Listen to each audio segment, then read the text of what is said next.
Babe's treasure chest, babe's treasure chest. Come shop at babe's treasure chest. What's up, you all? If you are a subscriber, it's been a long time no see. I know. If you are new, welcome to our channel. We are Babe's Treasure Chest. That is our business name. That is our channel name. I'm Ashley. Jesse is not here with me, but he did embark on this journey with me. So I have a DoorDash video with you all.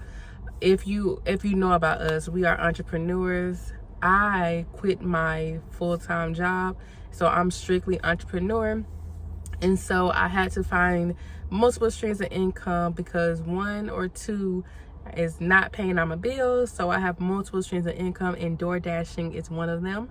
So I want to come to you all with things I wish I knew before I started door dashing.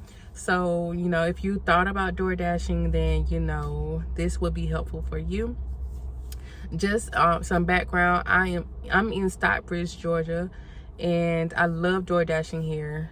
I live between two hot spots. So I live between two Walmarts. If I go left, it's a Walmart. If I go right, it's another Walmart.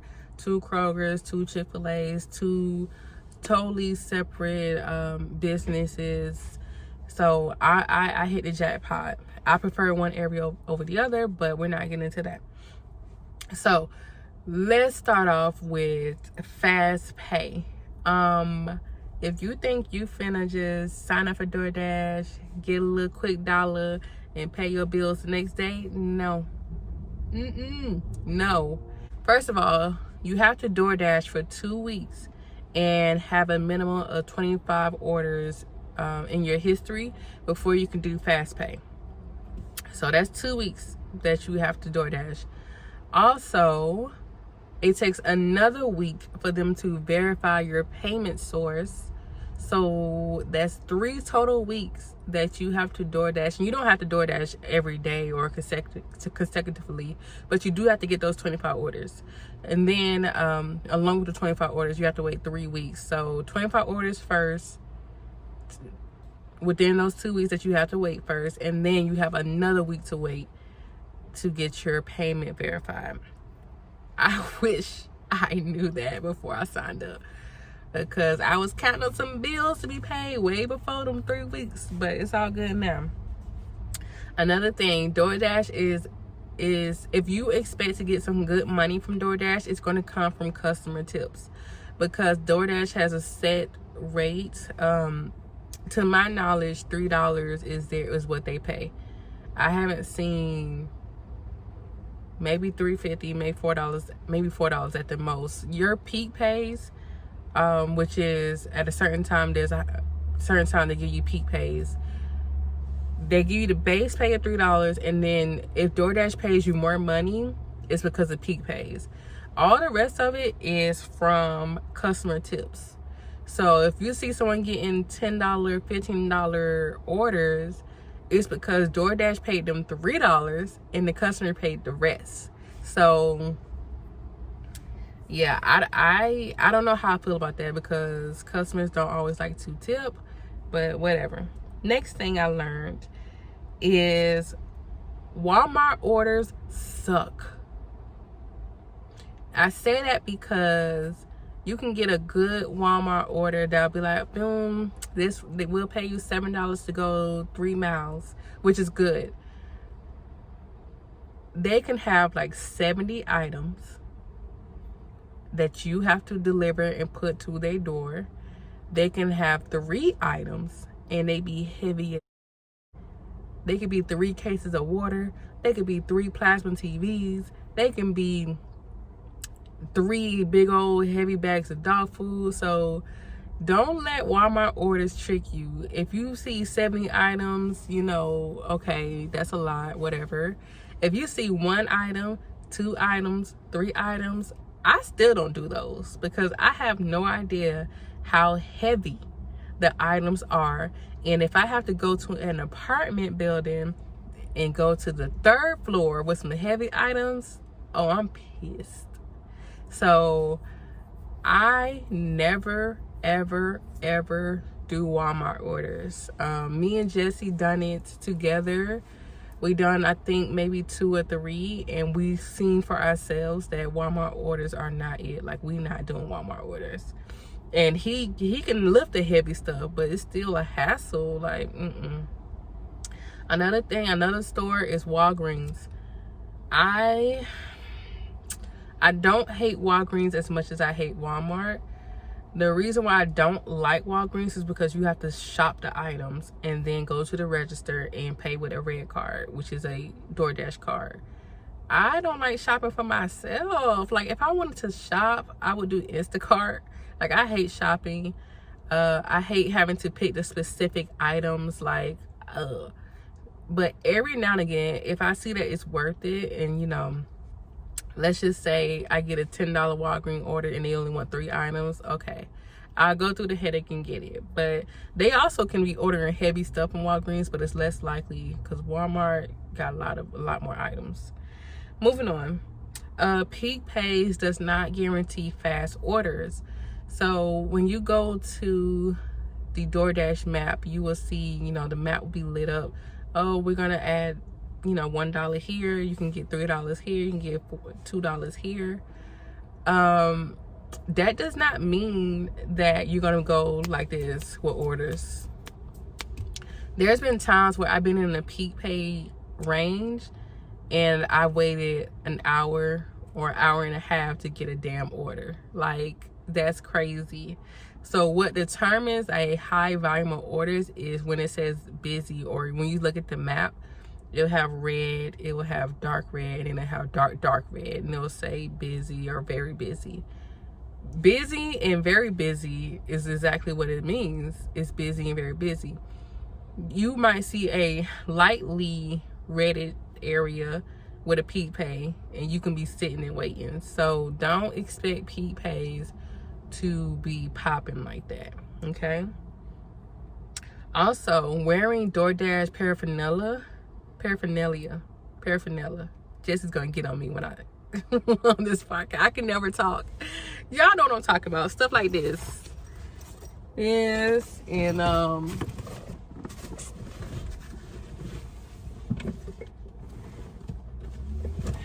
having the mask. This type of stuff, I say wear it, because when you go to the restaurant, they are like, oh, okay, yeah, you're here for DoorDash, instead of, you know, hey, can I take your order? Because sometimes there could be a long line, and if you have your DoorDash stuff on, they're gonna be like, oh, come on, DoorDash, we got you ready. So I'd like to at least bring some type of DoorDash item with me so that, you know, they know what we waiting on. Come on, am I ready or not? It's another thing. This is a pizza bag. I like the DoorDash stuff. Look. We got some gloves, honey. I like DoorDash. If anything, you could at least get some real nice free stuff. Anyway, I'm getting sidetracked. Next. You should set money goals instead of setting time goals, because, you know, if you're really trying to get to it, if you try to make this your full-time job and you need to get a certain amount to pay your bills, then you need to make that amount your goal, because you can be DoorDashing for 8 hours and don't make the same each and every day. Sometimes you might got to put in a little bit more work and do 10 hours, 12 hours to get what you need. So set monetary goals instead of time goals. Another thing, me and Jesse, as I mentioned with the Walmart order, we used to tag team and DoorDash together. Sometimes we still do.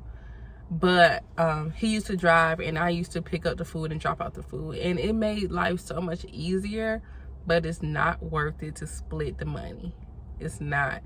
Like, if you get $60 from DoorDashing in like 6 hours, 5 hours, you have to split that. So you really only made $30. Like, it's more convenient to have both of us together, but it's not worth it. Like, I don't find that it's worth it at all. I've seen, when I ordered DoorDash for myself, I've seen some people would have someone with them in the car. You know, that may be for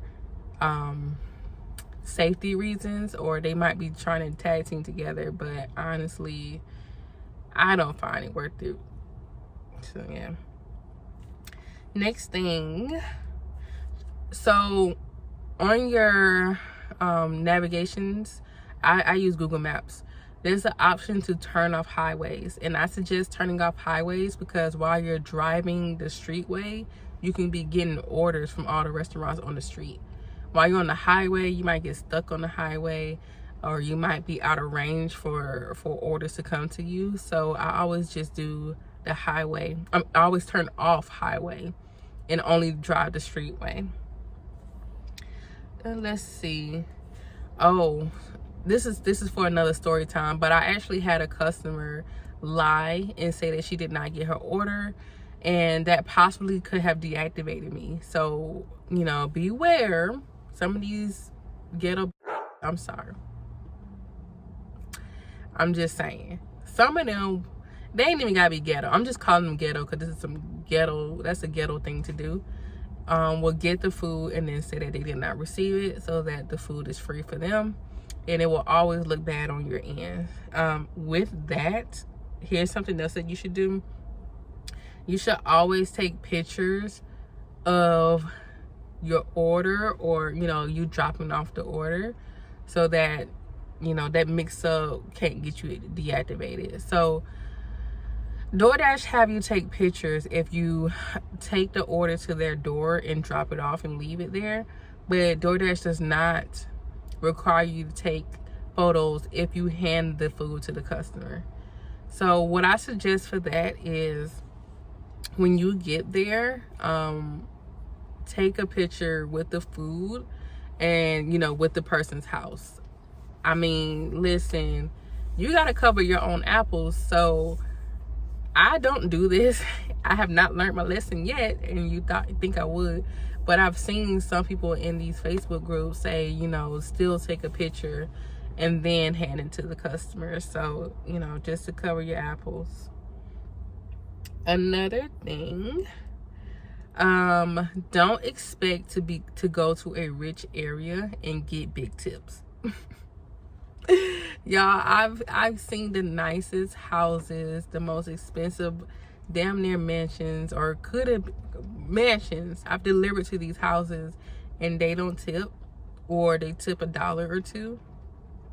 So just because you're in an expensive area does not mean they're going to tip you.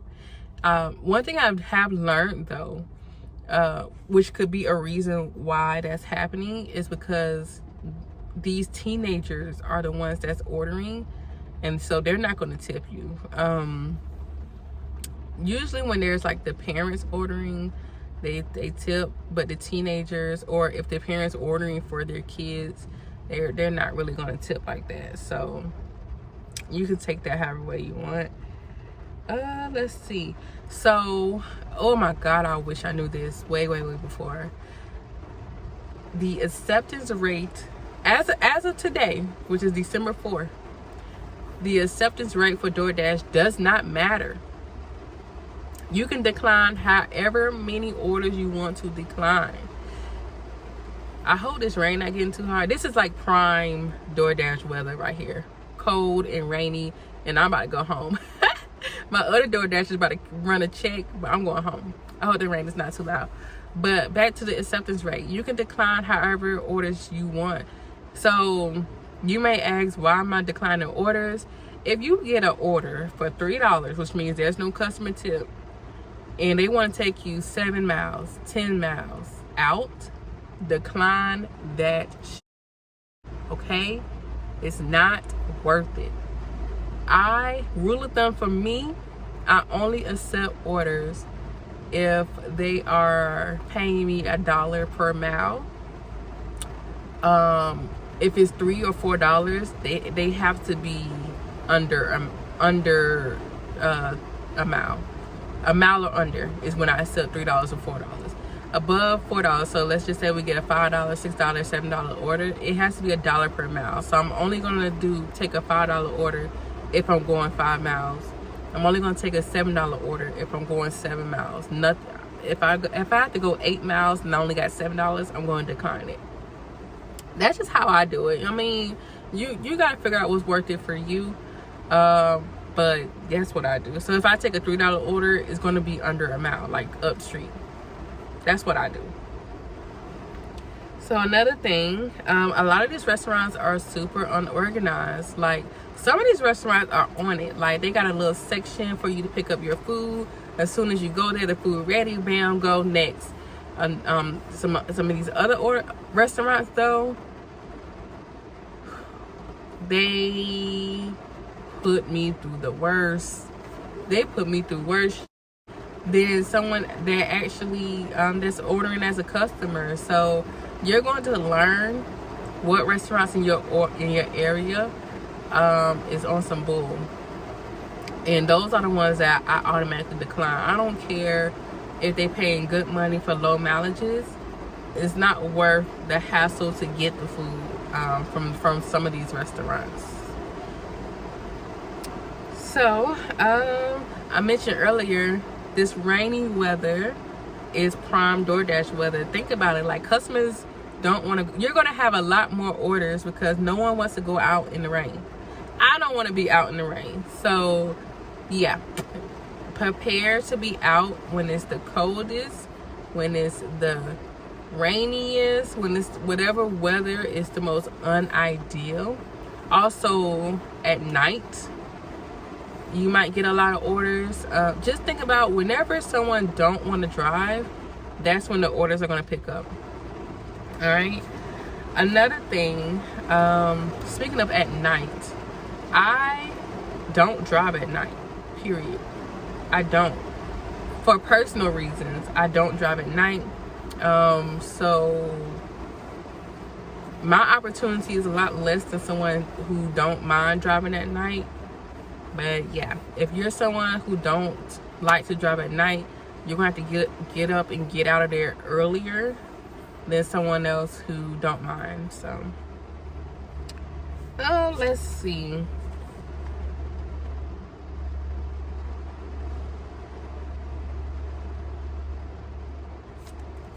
That's all the things that I can think of right now.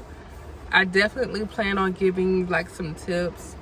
I definitely don't mind sharing some hot spots and stuff like that. So if you found this video at all helpful or interesting, subscribe to our channel because I'm going to have a lot more DoorDash content. Oh, one last thing. I've noticed that I get paid about $10 to $13 per hour. I don't know if that's because of my area or what, but that's how much I get paid. So you can take that however way you want, and if you're interested in more content, subscribe. Peace.